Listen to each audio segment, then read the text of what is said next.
नमस्कार दोस्तों, स्वागत है आपका एएस एजुकेशन क्लासेज में। दोस्तों, आज हम इस वीडियो में अध्ययन करेंगे साइंस का चैप्टर नंबर 4, जिसका नाम है कार्बन एवं उसके यौगिक। दोस्तों, वीडियो शुरू करने से पहले अगर वीडियो आपको अच्छा लगे तो लाइक कर देना, शेयर कर देना और चैनल को सब्सक्राइब जरूर कर देना, जिससे जब हम कोई नया वीडियो अपलोड करें तो नोटिफिकेशन सबसे पहले आपको मिले। और साथ ही साथ बेल आइकन को जरूर क्लिक कर दें और वीडियो शुरू से लेकर अंत तक देखें, जिससे वीडियो में जो टॉपिक बताया जा रहा है वो आपको बहुत अच्छे से समझ में आए। तो चलिए दोस्तों, वीडियो स्टार्ट करते हैं। सबसे पहले हम बात करेंगे कार्बन होता क्या है। कार्बन पीरियोडिक टेबल यानी कि आवर्त सारणी में 6वें नंबर पर आता है। इसका जो एटॉमिक नंबर होता है वो 6 होता है, यानी परमाणु क्रमांक 6 होता है, यानी कि इसमें 6 प्रोटॉन होते हैं और 6 इलेक्ट्रॉन होते हैं। इसका जो इलेक्ट्रॉनिक कॉन्फ़िगरेशन विन्यास होता है वो पहली कक्षा में 2 इलेक्ट्रॉन होते हैं, दूसरी कक्षा में 4 इलेक्ट्रॉन होते हैं। और ये एक नॉन मेटल होता है, यानी अधातु होता है। अधातु भी होते हैं जो इलेक्ट्रॉन को प्राप्त करते हैं और नेगेटिव आयन फॉर्म करते हैं, ऋणायन बनाते हैं, उसे हम अधातु बोलते हैं। अधातु में अज्ञात वर्धनीयता, डक्टिलिटी के गुण नहीं पाए जाते हैं। ये बैड कंडक्टर ऑफ इलेक्ट्रिसिटी होते हैं, यानी कि विद्युत के कुचालक होते हैं, हीट के कुचालक होते हैं, ऊष्मा के कुचालक होते हैं, उन्हें हम अधातु कहते हैं। तो ये पीरियोडिक टेबल यानी आवर्त सारणी में 6वें नंबर पर आता है। इसका एटॉमिक नंबर 6 होता है।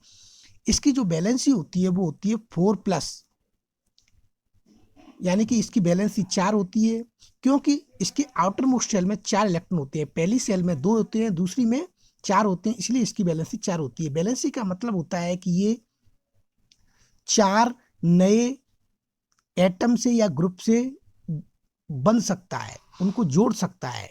जितने ग्रुप से वो जोड़ सकता है वही उसकी बैलेंसी कहलाती है। जैसे सोडियम है, सोडियम की बैलेंसी +1 होती है, तो ये केवल एक एटम से जुड़ता है। अगर 2 होती तो 2 से जुड़ता, 3 होती तो 3 से जुड़ता। अब बात करते हैं, कार्बन अधातु है, जैसा मैं आपको बता चुका हूं। इसका प्रतीक सी होता है, यानी इसका सिंबल सी है।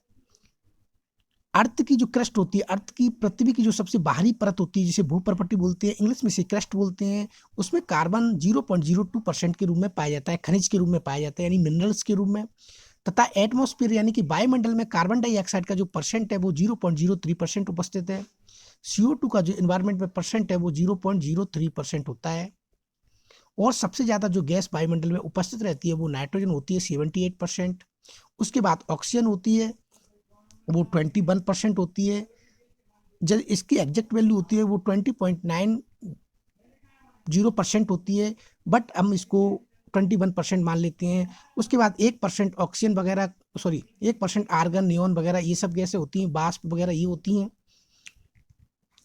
सभी सजीवों, पौधों और जंतु का शरीर कार्बनिक यौगिक का बना होता है। प्रत्येक जो जीव होते हैं पृथ्वी पर सजीव होते हैं, यानी कि जिनमें जीवन पाया जाता है, पौधे और जंतु का जो शरीर है वो कार्बनिक यौगिक से मिलकर बना होता है। कार्बनिक यौगिक भी यौगिक होते हैं जिनमें कार्बन किसी न किसी रूप में पाया जाता है। कार्बन में सहसंयोजी आबंध, इंग्लिश में हम इसे बोलेंगे covalent bond in carbon. Carbon की जो परमाणु संख्या, एटॉमिक नंबर होता है वो 6 होता है। इलेक्ट्रॉनिक विन्यास, इसका इलेक्ट्रॉनिक कॉन्फ़िगरेशन होता है वो पहली सेल में 2 इलेक्ट्रॉन होते हैं, दूसरी सेल में 4 होते हैं, जैसा मैं आपको ऊपर बता चुका हूँ।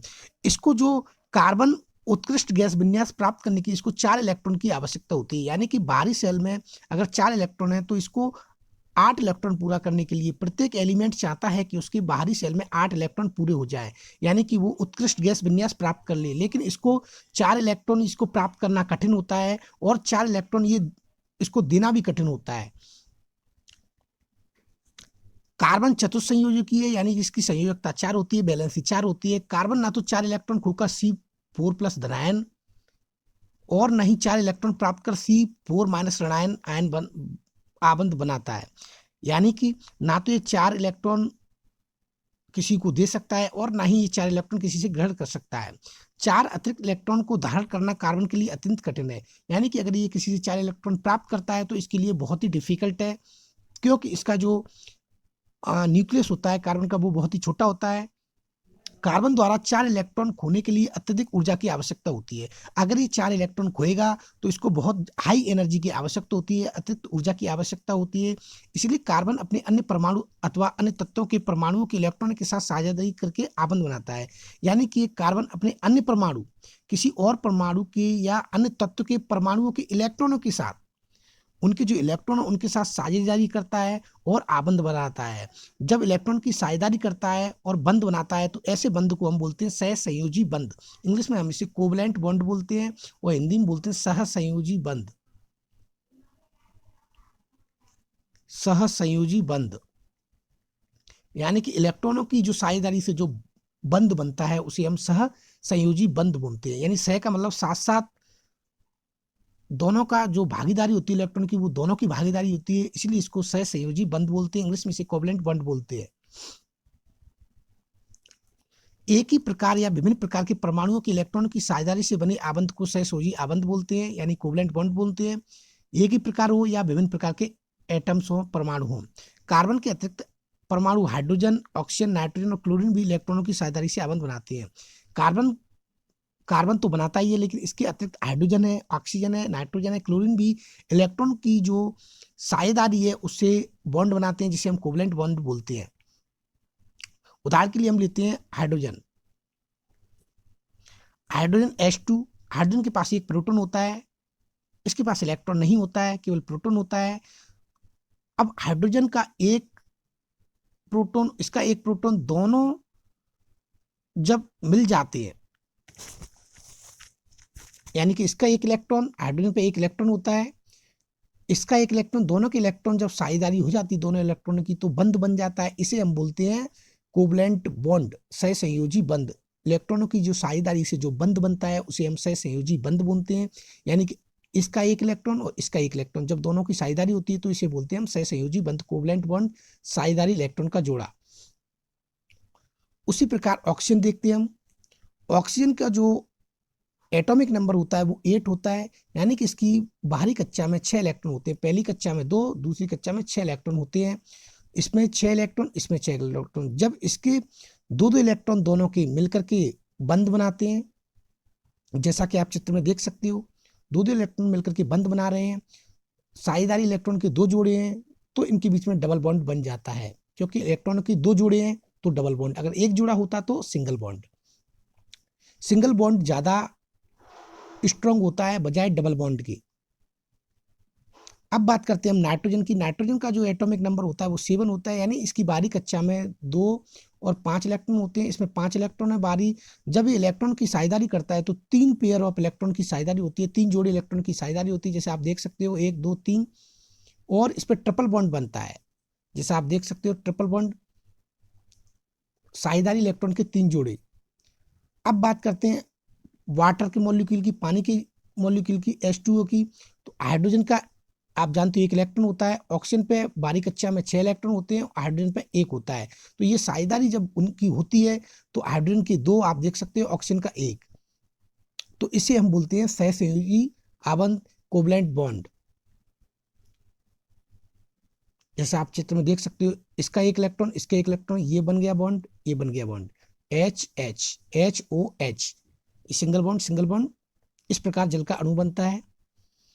अब बात करेंगे हम कोवलेंट बॉन्ड की जो फिजिकल प्रॉपर्टी होती है, सहसंयोजी बंध की जो फिजिकल प्रॉपर्टी होती है, भौतिक गुण होती है, वो कौन कौन सी होती है। तो सबसे पहला पॉइंट है वो है सहसंयोजी यौगिकों के गलनांक एवं क्वथनांक कम होते हैं, यानी इसके मेल्टिंग पॉइंट और बॉइलिंग पॉइंट दोनों कम होते हैं। गलनांक वह होता है, वह टेम्परेचर जिस पर कोई पदार्थ गल जाता है, मेल्ट हो जाता है, पिघल जाता है, उसे गलनांक बोलते हैं। वह तापमान जिस पर कोई पदार्थ उबलने लगता है तो उसे हम क्वथनांक बोलते हैं। क्योंकि इनके बीच में अंतराल बहुत कम होता है, इसलिए इनके गलनांक के क्वथनांक कम होते हैं। दूसरा है सहसंयोजी यौगिकों विद्युत के कुचालक होते हैं। ये बैड कंडक्टर ऑफ इलेक्ट्रिसिटी होते हैं। विद्युत कुचालक यानी कि इनमें इलेक्ट्रिसिटी प्रवाहित नहीं होती है, करंट प्रवाहित नहीं होता है, क्योंकि इलेक्ट्रॉनों के बीच कोई और आवेशित कण नहीं होते, यानी कि जो चार्ज पार्टिकल होते हैं वो इलेक्ट्रॉन के बीच नहीं होते हैं। अब बात करते हैं हम कार्बन की सर्वतोमुखी प्रकृति। कार्बन में 2 गुण पाए जाते हैं जो कार्बन की सबसे महत्वपूर्ण विशेषता है। पहला है कैटेनेशन, जिसे श्रृंखलन बोलते हैं हिंदी में। दूसरा है चतुस्संयुगता, टेट्रावैलेंसी, जिसको चतुस्संयुगता बोलते हैं हिंदी में, और टेट्रावैलेंसी इंग्लिश में बोलते हैं। तो सबसे पहले हम बात करेंगे श्रृंखलन की, इंग्लिश में इसे कैटेनेशन बोलते हैं। तो इसमें क्या होता है देखते हैं, कार्बन कार्बन परमाणुओं के बीच सह संयोजी आबंध बनाकर लंबी श्रृंखला साकेत यानी कि लॉन्ग चेन होती है, लंबी श्रृंखला होती है। जैसे इस प्रकार आप देख सकते हो सी सी सी सी सी, इस प्रकार डॉट डॉट डॉट चलती चली जाती है। और साकेत ब्रांच्ड होती है, ब्रांच का मतलब ऐसे जुड़ जाए, श्रृंखला और वलय संरचना वाली, यानी कि रिंग भी बन सकती है, वाले भौतिक भौगिकों का निर्माण करता है। संरचना वाले जो यौगिकों का निर्माण करता है, ये भौगिक नहीं है, यौगिक है, यौगिक का निर्माण करता है। कार्बन के परमाणु एक दूसरे से सिंगल बॉन्ड, डबल बॉन्ड या ट्रिपल बॉन्ड के द्वारा जुड़े हो सकते हैं, यानी द्व या त्रिभ आबंध के द्वारा जुड़े हो सकते हैं। तो श्रृंखलन का मतलब होता है कार्बन की ऐसी प्रकृति जिसमें वो एक श्रृंखला बना लेता है। वो श्रृंखला सीधी हो सकती है, साकित हो सकती है यानी ब्रांच हो सकती है उसमें, और रिंग हो सकती है, वलय हो सकती है। ऐसे यौगिकों का निर्माण करता है कार्बन। तो इस कार्बन की इस गुण को हम बोलते हैं श्रृंखलन, या इंग्लिश में हम बोलेंगे कैटेनेशन। अब बात करते हैं दूसरे गुण की, चतुर्संयुक्ता टेट्रावैलेंसी। कार्बन की जो परमाणु की संयुक्ता होती है वो 4 होती है, जिसके कारण कार्बन अन्य 4 कार्बन परमाणु एवं संयोजी परमाणु, हाइड्रोजन हो सकता है, क्लोरीन हो सकता है, ऑक्सीजन, नाइट्रोजन, सल्फर के साथ आबंध बना सकता है। कार्बन की जो बैलेंस होती है वो इस प्रकार होती है, ये 4 डिफरेंट डिफरेंट परमाणु से जुड़ सकता है, इसलिए इसकी बैलेंसी 4 होती है। अब बात करते हैं हम संतृप्त और असंतृप्त कार्बनिक यौगिक। संतृप्त और असंतृप्त कार्बनिक यौगिक क्या होते हैं? तो कार्बन और हाइड्रोजन के यौगिकों को हम हाइड्रोकार्बन कहते हैं। सबसे पहले हम बात करेंगे हाइड्रोकार्बन्स क्या होते हैं। ऐसे यौगिक जो हाइड्रोजन और कार्बन से मिलकर के बने होते हैं उन्हें हम हाइड्रोकार्बन्स बोलते हैं। जैसे कि CH4 मीथेन, मीथेन इसका फॉर्मूला है, इसमें कार्बन है और हाइड्रोजन है। C2H2 ईथीन है, इसमें भी कार्बन है और हाइड्रोजन है। C6H6 ये बेंजीन का फॉर्मूला है, इसमें भी कार्बन है और हाइड्रोजन है। तो ऐसे यौगिकों को हम हाइड्रोकार्बन्स बोलते हैं। हाइड्रोकार्बन्स 2 प्रकार के होते हैं। हाइड्रोकार्बन्स 2 प्रकार के होते हैं, पहला होता है संतृप्त हाइड्रोकार्बन, दूसरा होता है असंतृप्त। संतृप्त को हम बोलते हैं सैचुरेटेड हाइड्रोकार्बन, असंतृप्त को इंग्लिश में हम बोलेंगे अनसैचुरेटेड हाइड्रोकार्बन। सैचुरेटेड क्या होते हैं? कार्बन परमाणु के बीच एकल बॉन्ड, अगर कार्बन परमाणुओं के बीच में केवल सिंगल बॉन्ड पाया जाता है इस प्रकार, तो उसे हम संतृप्त बोलेंगे। उदाहरण के लिए एल्केन, एल्केन का जो जनरल फॉर्मूला होता है वो होता है C2H2N+2, C2H2N+2, ये इसका जनरल फॉर्मूला होता है। अब बात करते हैं हम असंतृप्त की। तो असंतृप्त क्या होता है? कार्बन परमाणु के बीच अगर डबल बॉन्ड पाया जाता है, यानी 2 आबंध पाया जाता है इस प्रकार, या त्रिबंध पाया जाता है इस प्रकार, तो हम उसे बोलेंगे असंतृप्त हाइड्रोकार्बन। इसका एग्जाम्पल एल्कीन और इसका है एल्काइल। तो ध्यान रखना, एल्कीन संतृप्त हाइड्रोकार्बन है, एल्कीन और एल्काइन असंतृप्त हाइड्रोकार्बन है। एल्कीन का जो जनरल फॉर्मूला होता है वो होता है CnH2n केवल, और एल्काइन का होता है वो होता है CnH2n-2। तो ये इसकी जनरल फॉर्मूला है, ये आप नोट कर लें, याद कर लें, इनको बहुत काम में आने वाली हैं आगे की क्लासेज में। उदाहरण के लिए आप देख सकते हो, सामान्य सूत्र में आपको बता चुका हूँ, CnH2n+2 होता है एल्कीन का, CnH2n होता है एल्कीन का, CnH2n-2 होता है एल्काइन का। इसको हम एक फॉर्मूले से याद कर सकते हैं, एक सिंपल सी ट्रिक है। अगर हम 2 जोड़ें तो एल्कीन होता है, 2 हटा दें तो एल्कीन, और 2 घटा दें तो एल्काइन होता है। अब बात करते हैं हम इलेक्ट्रॉनिक बिंदु संरचना संतृप्त हाइड्रोकार्बन की। एथेन की बोलेंगे हम, एथेन C2H6, ये एक एथेन है। सबसे पहला जो संतृप्त का जो यौगिक होता है वो मेथेन होता है, क्योंकि उसमें एक कार्बन होता है तो हम उसे मैथ बोलते हैं, और लास्ट में ANE लगा देते हैं तो मेथेन हो गया। इसमें 2 कार्बन है तो एथेन बोलते हैं, लास्ट में ANE लगा देते तो एथेन हो गया। इसका जो संरचना है वो होती है इस प्रकार की, carbon hydrogen hydrogen hydrogen, 3 hydrogen होते हैं इधर, 3 हाइड्रोजन इधर, यानी टोटल हाइड्रोजन 6 होते हैं, और कार्बन 2 होते हैं। तो जब कार्बन 2 प्रेजेंट होते हैं तो उसे हम बोलते हैं एथ, और लास्ट में ANE लगा देते हैं तो क्या हो जाएगा? एथीन। ये इसमें बॉन्ड बन गया। तो ये आप देख सकते हैं, इसका संरचनात्मक सूत्र है। अब उदाहरण देखते हैं मीथेन, हाइड्रोकार्बन का नाम मीथेन। जब एक कार्बन प्रेजेंट होता है तो उसे हम मैथ बोलते हैं, और लास्ट में ANE लगा देते हैं तो हो गया मीथेन। उदाहरण मीथेन, ये इसका संरचनात्मक सूत्र है। दूसरा है ईथेन, इसमें 2 कार्बन है तो एथ बोलेंगे, और लास्ट में ANE लगाएंगे तो ईथेन हो गया। ये आप देख सकते हो, 3 हाइड्रोजन इधर, 3 हाइड्रोजन, टोटल हाइड्रोजन 6, 2 कार्बन। अगला है प्रोपेन। प्रोपेन में 3 कार्बन होते हैं, प्रोप बोलते हैं। अगर 3 कार्बन होंगे तो प्रोप बोलेंगे, लास्ट में ANE लगा देंगे तो प्रोपेन हो जाएगा। ये आप देख सकते हो। ऐसे ही ब्यूटेन, फिर पेंटेन, इसी प्रकार कितने भी आप बना सकते हो। अब इलेक्ट्रॉनिक बिंदु संरचना, इलेक्ट्रॉनिक डॉट स्ट्रक्चर देखते हैं हम असंतृप्त हाइड्रोकार्बन की। सबसे पहले हम देखेंगे एल्कीन की, एल्कीन में देखेंगे एथीन की। तो ये आप देख सकते हो CH2CH2, यानी कि 2 कार्बन हो गए और 4 हाइड्रोजन, C2H4 हो गया।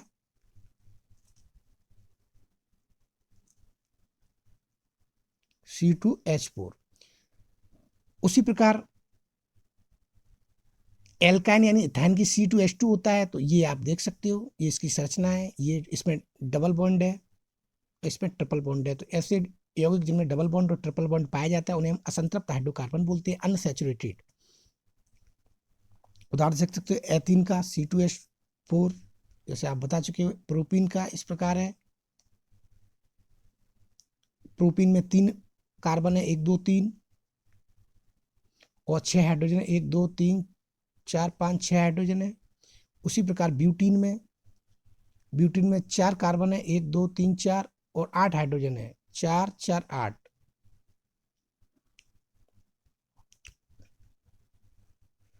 इसी प्रकार हम देखते हैं एल्काइन में, एल्काइन में C2H2, ये इसका ट्रिपल बॉन्ड है। प्रोपाइन, इसमें भी ट्रिपल बॉन्ड है। और ब्यूटाइन, 6 हाइड्रोजन इसमें, 1 2 3 4 5 6, 4 कार्बन है, 1 2 3 4।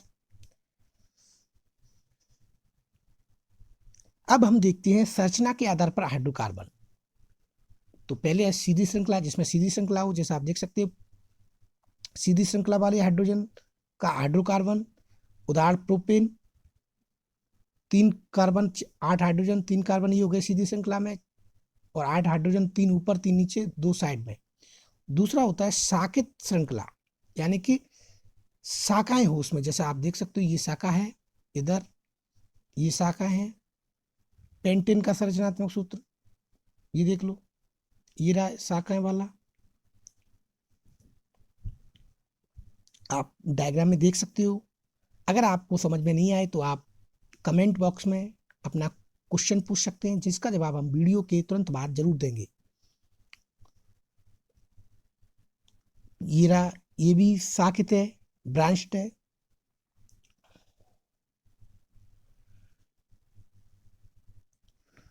उपरोक्त 3 उदाहरण में आणविक सूत्र समान है, लेकिन भिन्न भिन्न संरचना वाले ऐसे यौगिकों को संरचनात्मक समावेश बोलते हैं।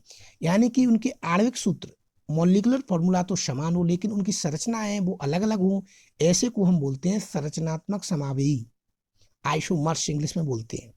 तो ध्यान रखना, आणविक सूत्र समान हो लेकिन उसकी जो संरचना है वो अलग अलग हो, तो इसको हम बोलते हैं समावेशी। अब वलय की बात करते हैं, रिंग, संतृप्त, ये बेंजीन का है। असंतृप्त, असंतृप्त में डबल बॉन्ड है, आप देख सकते हो यहाँ सिंगल बॉन्ड है। उदाहरण के लिए हेक्सेन का सूत्र है ये C6H12, ये बेंजीन का है C6H6। बेंजीन सॉरी अनसैचुरेटेड होता है, हेक्सेन सैचुरेटेड होता है। अब बात करते हैं हम प्रकार्यात्मक समूह, इंग्लिश में इसे हम फंक्शनल ग्रुप बोलते हैं, बहुत ज्यादा इंपॉर्टेंट है। प्रकार्यात्मक समूह एक ऐसा समूह होता है जो किसी कंपाउंड में जुड़ा रहता है और उसकी सारी फिजिकल प्रॉपर्टी, केमिकल प्रॉपर्टी के बारे में हमें जानकारी देता है, उसे हम प्रकार्यात्मक समूह कहते हैं या फंक्शनल ग्रुप बोलते हैं इंग्लिश में। फंक्शनल ग्रुप उस कंपाउंड की सारी केमिकल प्रॉपर्टी के बारे में हमें जानकारी देता है, उसे हम प्रकार्यात्मक समूह या फंक्शनल ग्रुप बोलते हैं। एक होता है विषम परमाणु। हाइड्रोकार्बन श्रृंखला में यह तत्व एक या अधिक हाइड्रोजन को इस प्रकार प्रतिस्थापित करते हैं कि कार्बन की संयोजकता संतुष्ट रहती है, यानी कि हाइड्रोजन को वहां से प्रतिस्थापित कर देते हैं, हटा देते हैं और अब उसकी जगह जुड़ जाते हैं, और इस प्रकार जुड़ते हैं कि उनकी जो संयोजकता है वो संतुष्ट रहती है, समान रहती है। ऐसे को हम विषम परमाणु कहते हैं।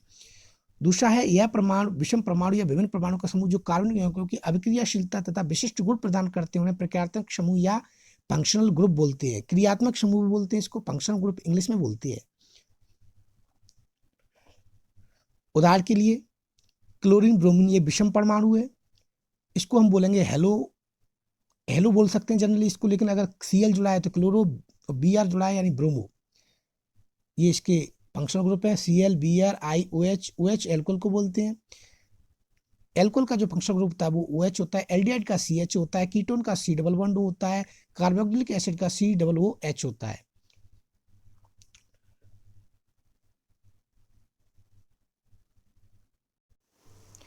कार्बनिक यौगिकों के रासायनिक गुणधर्म। अब हम बात करेंगे केमिकल प्रॉपर्टी ऑफ कार्बनिक कंपाउंड्स। कार्बनिक कंपाउंड्स के रासायनिक गुणधर्म कौन कौन से होते हैं? तो सबसे पहले हम बात करते हैं दहन। दहन को इंग्लिश में कंबशन बोलते हैं। ये मीथेन है। मीथेन को जब हम ऑक्सीजन के प्रेजेंट में दहन करते हैं इसका तो कार्बन डाइऑक्साइड बनती है, वाटर बनता है, ऊष्मा बनती है, हीट बाहर निकलती है और प्रकाश निकलता है। कार्बन तथा उसके यौगिकों को ईंधन के रूप में इस्तेमाल किए जाते हैं क्योंकि दहन पर प्रचुर मात्रा में ऊष्मा तथा प्रकाश मुक्त करते हैं, यानी कार्बन के यौगिकों को हम ईंधन के रूप में इस्तेमाल करते हैं। संतृप्त हाइड्रोकार्बन वायु की उपस्थिति में जलने पर नीली स्वच्छ ज्वाला के साथ जलते हैं, जबकि असंतृप्त हाइड्रोकार्बन होते हैं वो पीली ज्वाला उत्पन्न करते हैं। अगला है इसका नंबर 2, ऑक्सीकरण, ऑक्सीडेशन। क्षारीय पोटेशियम परमैंगनेट या अम्लीय पोटेशियम डाइक्रोमेट की उपस्थिति में अल्कोहल कार्बोक्सिलिक अम्ल में परिवर्तित हो जाते हैं। उदाहरण के लिए एथेनॉल CH3CH2OH एथेनॉल होता है। इसको क्षारीय केमेनोपोर या अम्लीय K2Cr2O7 की उपस्थिति में जब रिएक्शन कराई जाती है तो एथोनिक अम्ल बनता है। इसको हम कार्बोजेनिक अम्ल भी बोलते हैं। दूसरा है संकलन अभिक्रिया, एडिशनल रिएक्शन। असंतृप्त हाइड्रोकार्बन की रिएक्शन जब हम निकल और पैडमियम की उपस्थिति में कराते हैं तो संतृप्त हाइड्रोकार्बन बनता है। जैसा आप देख रहे हो C डबल बॉन्ड C असंतृप्त हाइड्रोकार्बन है, C सिंगल बॉन्ड C संतृप्त हाइड्रोकार्बन में, ऐसा हम ऊपर डिस्कशन कर चुके हैं। पैलेडियम या निकल जैसे उत्पादों की उपस्थिति में असंतृप्त हाइड्रोकार्बन हाइड्रोजन जोड़कर संतृप्त हाइड्रोकार्बन बनाते हैं। वनस्पति तेलों से वनस्पति की निर्माण इसी विधि द्वारा होता है जिसे हाइड्रोजनेशन बोलते हैं।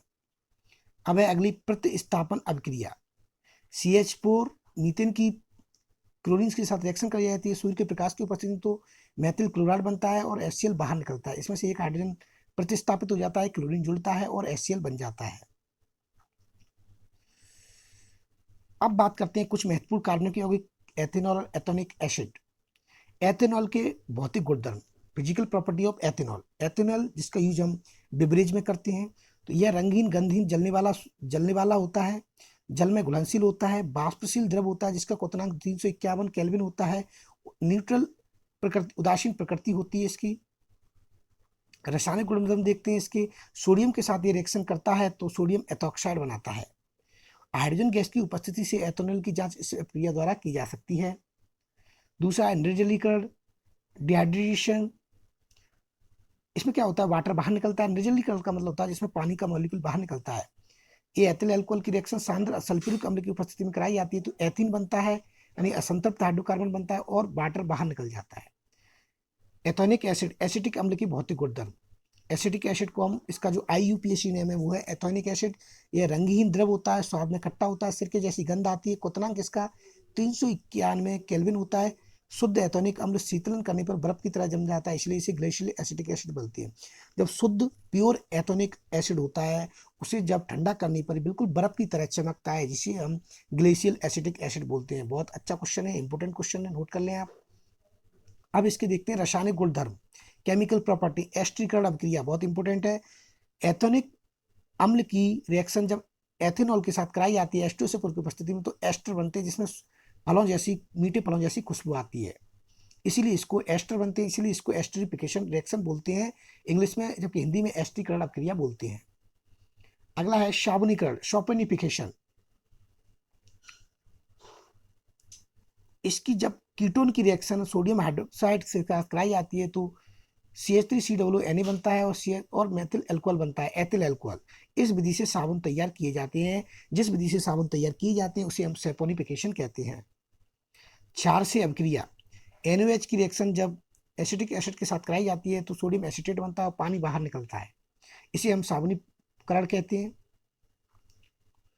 अगला है कार्बोनेट तथा हाइड्रोकार्बोनेट से अभिक्रिया। कार्बोनेट के साथ अभिक्रिया करता है तो CH3COO बनाता है, पानी बाहर निकलता है, कार्बन डाइऑक्साइड बाहर निकलती है।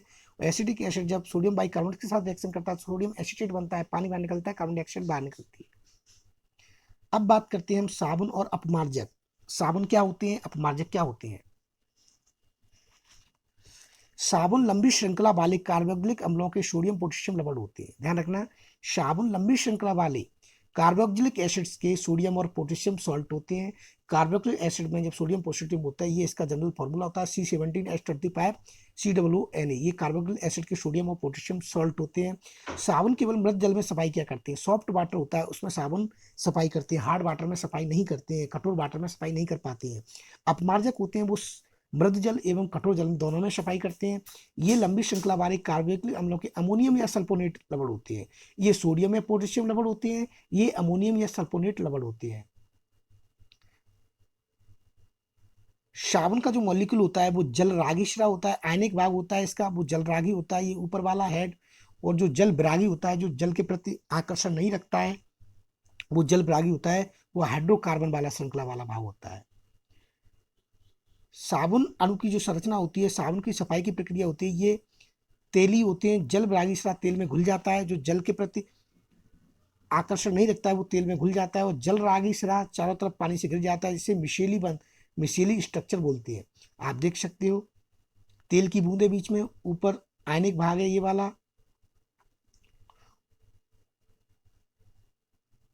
ये आयनिक भाग है, ये हाइड्रोकार्बन वाला भाग है। ये जब इसमें घुल जाता है, जब हम कपड़ों को रिंस करते हैं तो बाहर निकल जाता है। साबुन मिशेल मेल को पानी में घुलाने में मदद करता है और कपड़े साफ हो जाते हैं। साबुन कठोर जल में उपस्थित मैग्नीशियम और कैल्शियम लवण के साथ अभिक्रिया करके अघुलनशील पदार्थ स्कम बनाता है। साबुन यह स्कम सफाई प्रक्रिया में बाधा डालता है, इसीलिए अपमार्जक जो होते हैं वो ऐसा नहीं करते हैं, इसीलिए अपमार्जक बहुत जल्दी सफाई कर देते हैं। तो दोस्तों, ये था आज का हमारा 4th नंबर का चैप्टर एनसीईआरटी साइंस का। अगर वीडियो आपको अच्छा लगे तो लाइक जरूर कर देना और चैनल को सब्सक्राइब जरूर कर देना। अगले वीडियो में फिर मिलेंगे अगले चैप्टर के साथ, तब तक के लिए जय हिंद, जय भारत।